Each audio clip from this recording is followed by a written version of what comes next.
आप सभी को नवरात्रि की हार्दिक शुभकामनाएँ मेरी तरफ से। ये गाना है, बहुत सैड सॉन्ग है, दुर्गा पूजा का भक्ति गाना है, पवन भैया ने गाया हुआ है। बहुत ही अच्छा गाना है, मैं थोड़ा-सा सुनाना चाहूँगा।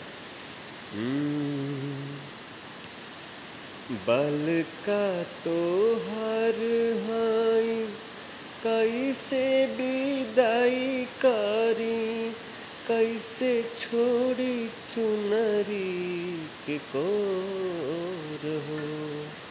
9 दिन 9 रात नैना निरेखी, एही से नयन ढारे लोर हो। 9 दिन 9 रात नैना निरेखी, एही से